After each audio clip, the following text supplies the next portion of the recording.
Então, o fato de ignorarem o passado fez com que, ao invés de nós termos um progresso na modernidade, nós tivemos um retrocesso. Então, como se deu esse retrocesso? Passamos a analisar a pessoa humana, o ser humano, do ponto de vista científico, mas de uma forma fragmentada. Então, quando você fragmenta o ser humano, você se torna incapaz de conhecê-lo. Então, o que a antropologia moderna quer? Explicar o que é o ser humano e como funciona esse ser humano, a estrutura da pessoa humana, tanto ao longo, né, da história, como do seu desenvolvimento desde o nascimento. Então, o que Santo Tomás tem para nos ensinar, um autor de 800 anos atrás? Santo Tomás é aquilo que nós chamamos primeiramente de o filósofo do equilíbrio. Como assim o filósofo do equilíbrio? Santo Tomás ele junta algumas correntes de pensamento que são opostas.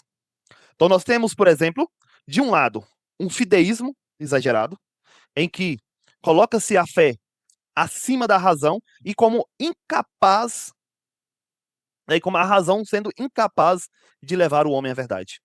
Do outro lado, você tem o racionalismo, que diz que o homem nada pode conhecer de verdadeiro, a não ser aquilo que a razão nos ensina.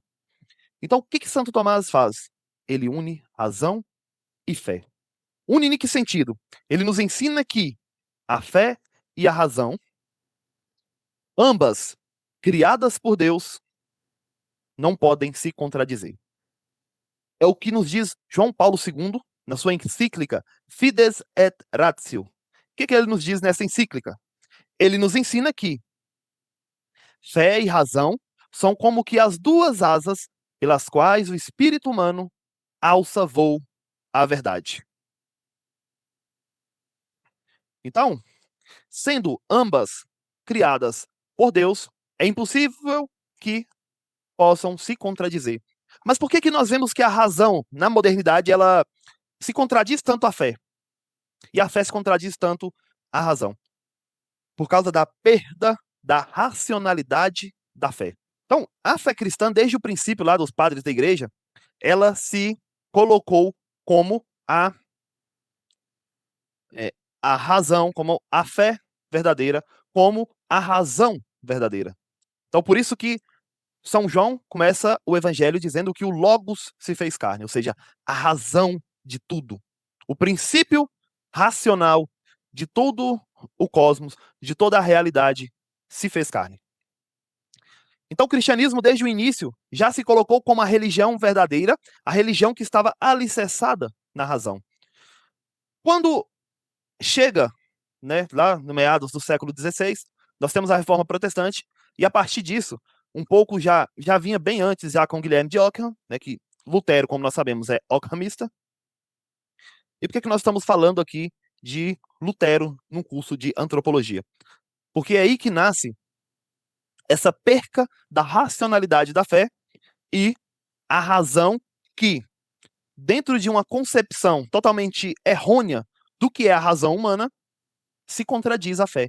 Então não é que a fé passou a contradizer a razão, mas passou a se olhar a fé com um olhar irracional. Tirou a racionalidade da fé cristã. E o que aconteceu nas ciências? Então, por que as ciências se afastaram tanto da fé? Porque dentro do movimento científico houve, né, uma deturpação da razão. A razão se tornou apenas instrumental, apenas a serviço das matemáticas. A filosofia, com os empiristas ingleses, se tornou o quê? Apenas teoria do conhecimento.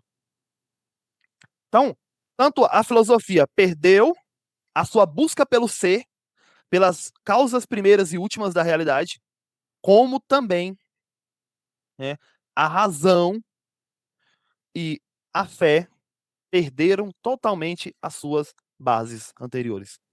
Então, Santo Tomás é esse que vem unir o racionalismo e o fideísmo. Ele integra experiência e intelecto. Nós temos um empirismo que dá o valor aos sentidos, à experiência sensível, e nós temos do outro lado o racionalismo, que coloca a razão no centro. O Santo Tomás vem nos colocar esse ponto de equilíbrio entre o empirismo e o racionalismo. E vai nos dizer, Santo Tomás, que nada pode o intelecto humano, a razão humana, conhecer sem que aquilo passe primeiro pelos sentidos. Então, tanto os sentidos como a razão possuem um papel central na teoria do conhecimento de Santo Tomás. O terceiro ponto é o equilíbrio entre liberdade e causalidade.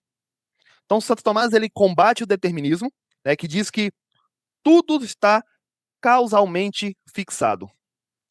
E combate o indeterminismo, que diz que tudo é arbitrário. Santo Tomás vai trazer o ponto de equilíbrio. O que vai nos dizer o Akinati? Ele vai dizer que há casualidade e a ordem, mas também dentro dessa casualidade e dessa ordem há lugar para a ação livre da vontade humana. Então, Santo Tomás não vai excluir a causalidade nem excluir o livre-arbítrio.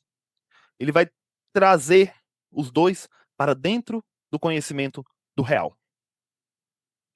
Vocês estão conseguindo me ouvir bem? Está dando para compreender bem? Não sei se o microfone está tão bom como desejamos. Quarto ponto. Santo Tomás integra todas as tradições filosóficas. Qual que é o erro da modernidade? Eu aceito tal tradição, eu aceito essa outra, eu aceito aquela ali, mas eu excluo essa aqui. Não, Santo Tomás ele vem e pega tudo. Santo Tomás vai lá, né, junto com Aristóteles, vai lá em Aristóteles, vai em Platão, vai e ajuda, complementa Aristóteles em resolver o problema de Parmênides e Heráclito, por exemplo. Santo Tomás vai nos romanos, nos estoicos, nos epicuristas, nos neoplatônicos, nos patrísticos e aprende de todos eles. Mas Santo Tomás aprende com um olhar fixo na realidade. E é isso que a antropologia de Santo Tomás vai nos ensinar, a olhar para a realidade com os pés firmes no real.